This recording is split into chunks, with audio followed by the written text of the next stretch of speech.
Scott Golden with Golden Opportunities Coaching and the @PO Perception Twitter account. Today we're going to talk about dealing with toxic relationships. Dealing with toxic relationships is something that almost every person in the world has done at one point or another, but the realization that a relationship is toxic can often be extremely difficult and somewhat defeating, because the idea that one ended up in such a situation is not something that the average person wants to admit to themselves. So there's a certain level of self-forgiveness that must go into the process of getting out of a toxic relationship at all. The idea that a person is struggling with a toxic relationship, it's because of three basic principles. One, they focus more on the desire to have a relationship than they do equal partnership. Two, they believe at face value a person's words instead of their actions. And three, they don't give themselves permission to look at words versus actions as a definer about whether they should continue the relationship at all. Most often when I work with individuals who are struggling with senses of self-esteem, self-value, and emotional preparedness or readiness to move forward in life, it traces back to a series of toxic relationship behaviors. Now, many of those are rooted in years or decades prior to where the person who is presenting for coaching actually begins. Now, a toxic relationship is one, in simplest form, at which a person cannot be themselves or feels that they are losing themselves for the sake of the continuing nature of the partnership. It may include, but is not limited to, some forms of abuse: mental, emotional, physical, sexual, financial. Or it may just be verbal downplaying, or the fear of a person's reaction being a motivating factor in actions being taken by the person who feels as though they are being oppressed.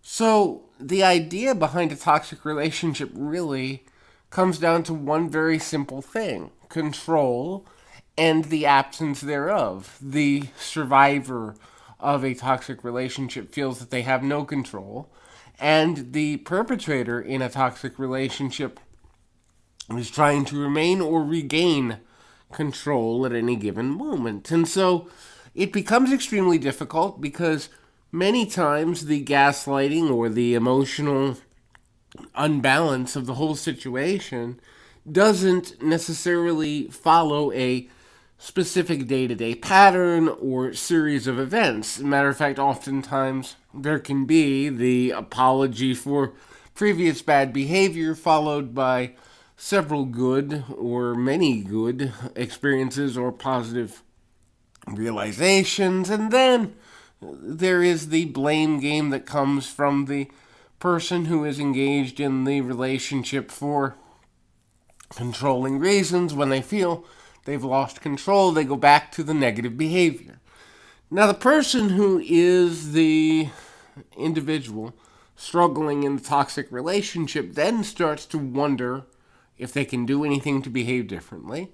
Also starts to wonder if they will ever get it right within themselves at all. Starts to wonder what is wrong with them, and begins to doubt their own judgment. And one of the most dangerous thing about toxic relationships is a person must take sometimes weeks, months, or even years, depending on the severity of the imbalance in the relationship and the energy they're in, to regain their own self-awareness and self-value. And in a future audio, we're going to talk about self-esteem, what it is and what it is not. But suffice to say, the view of self that has to be reset after being in a toxic relationship can take a very long time if a person's unconscious or subconscious mind or habitual mind is in any way trained to believe that they have no value by the person who has put them through a lot of difficulty. Now, letting go of a person who has toxic tendencies can be extremely difficult, because the desire for control is the motivating factor, and most often has been even before the relationship began. This leads to severe doubts and questionings of the nature of why a person is in the relationship and how things go. And so, as weird as it's going to sound, one of the most important things to do when trying to separate away from someone who is toxic is understand that it is necessary to forgive them. Now, that doesn't mean tolerate the behavior. Forgiveness, another topic we're going to cover in a future audio. Forgiving them means accepting that they are, for whatever reason, incapable of breaking their pattern, breaking their cycle, or behaving in a manner that doesn't lead them right back to a behavior that has been unpleasant. Forgiving the fact that they do not have the perception of or the skill set for behavior that is loving, caring, considerate, compassionate, or non-controlling is essential for the person who's trying to leave the relationship. Because when one forgives that, then they begin to go, wait a minute, if this person isn't capable, I can't hold them to a standard that they're never going to reach.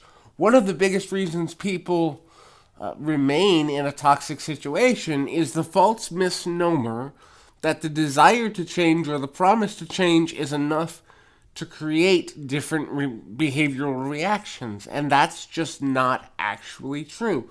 A person must have the cognitive awareness, emotional awareness, and ability to be able to see themselves as not behaving in a manner that upholds the relationship, and then an active desperation if it's a bad situation, or desire if it's a good situation or something that is really positive to change the behavior in order to actually make the changes. Wishing, prayer, focus, promises, and all of that can be a short-term solution, but if desperation or desire is not at the center of the motivating factor for a person who is in the midst of a toxic situation, it won't stick, it won't last. And having worked with thousands of people all over the world, I can say with confidence that at the core, desperation or desire has to be central to the overall behavioral pattern change for the person who is perpetrating the toxic behavior. And most often, if a person is perpetrating toxic behavior, it goes down to the habitual nature of their mind and the belief that through the affirmation or the gaining of control in a situation, they can then make a person behave in a manner that gives them power, gives them authority, gives them certain emotional feelings or securities or whatever it is. Now, most toxic people are also extremely wounded. The ability to trust and therefore the security that they can get their needs met is often very broken for these individuals. So having a concept of conversation that is highly logical is unlikely, because moments of clarity do come forward, but a person's going to go back to their habitual patterns if they feel that they don't have the control to be able to change themselves, or if they feel that the changes aren't going to lead them to security or the level of variety or significance they seek. Most often, a person who has the habit of being controlling or toxic also doesn't have a self-image that allows them to see why someone else would see their value. Let me say that again. Most toxic people don't have a popular or proper self-image to be able to imagine that someone could see their value. Therefore, the controlling behavior of the individual is a direct result in relation to their desire to make sure that they have something they can control. Now, at the end of the day, there are very small, let's say 1 to 5% chances where a person can turn it around, but they have to have a motivating factor that is based in one of those two Ds, desperation or desire, at the core of what motivates them to attempt the changes, and then also a way to believe that making the changes can stick for them in a manner which leads them to positive, progressive outcomes. Not to mention constant checking in with themselves, their self-awareness, and the ability to stick to the changes, see the patterns of negative behavior as what they are, negative behaviors, but not definitions of identity. If a person believes that it is too late, if a person believes that they are too far gone, if a person believes, for example, that they're always going to be abandoned, there is absolutely, positively nothing that a person is going to do or say that's going to change an internal belief. The acceptance of a new internal belief has to come from the individual. That acceptance also comes with the heaviness of accountability met with the idea of a new way of seeing oneself. So accountability and self-forgiveness. The idea in that and the nature of that is simply, yes, I did all of these things. No, they were not correct, but I forgive myself for not being as aware as I could have been or would have liked to have been of how to behave differently at the time. I will not dwell in the past of what could have been. I will not dwell in the losses I've already had. I will focus on what I can do in the moment. And the majority of individuals who are in toxic patterns, which some research says as much as 70 to 90% of these individuals are multi-generational toxic relational relators, which a relational relator is a person who relates in a certain way in a relationship, have seen this for as many as 3 to 4 generations. So all the way back to not only their parents, but grandparents, and even in some cases, great-grandparents, or heard stories of great-grandparents. This is because patterns of social behavior are ingrained within the perception of family unit for the majority of individuals. This also leads to a person believing and giving themselves passes on reasons why they behave badly. Usually that's something like, hey, this is the way we've always done it, this is the way we've always been, this is who I am, and then goes back to that sense of identity. Now, dealing with such a person means you must be willing to understand that they had these challenges in life long before you entered, and it is only through their own self-awareness, nothing you do, or even in a lot of cases, something a professional will do, will make them change. Instead, the desire to change and the commitment to the change must come from within the individual. If it doesn't come from within the individual, it won't stick. It is also important to begin to understand that psychological and mental illness will play a hand in this. If there is a propensity for it on a biological level, the chances of toxic behavior becoming addictive, thereby harder to break, become significantly higher. And so it's important to seek mental health treatment if one has coactive mental health challenges along with toxic behavioral patterns. And so oftentimes it's difficult for people to separate what is an illness alongside what is a pattern of behavior.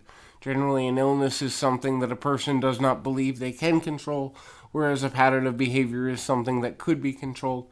But an active choice, even on the habit core, is ultimately not made to make the change.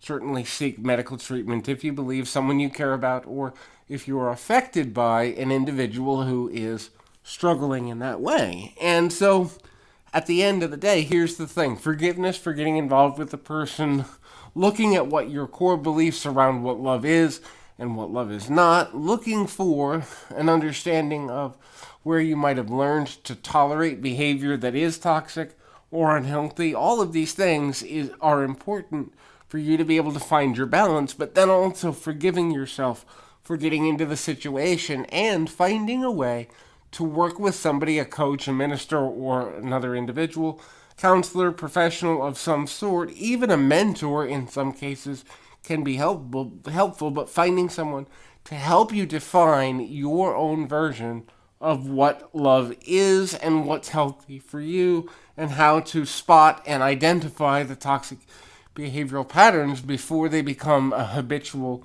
issue where they have infiltrated other relationships.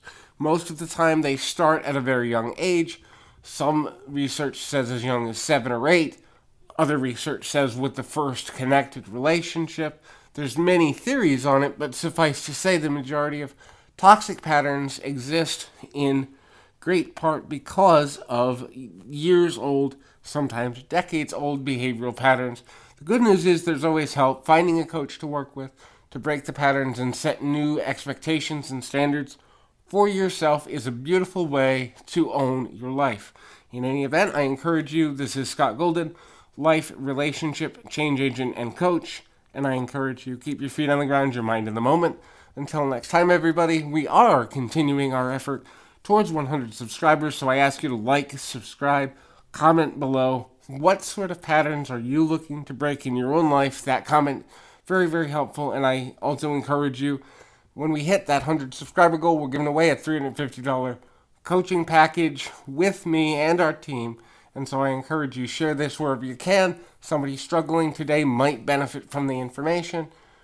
Once again, keep your feet on the ground, your mind in the moment. Until next time, everybody.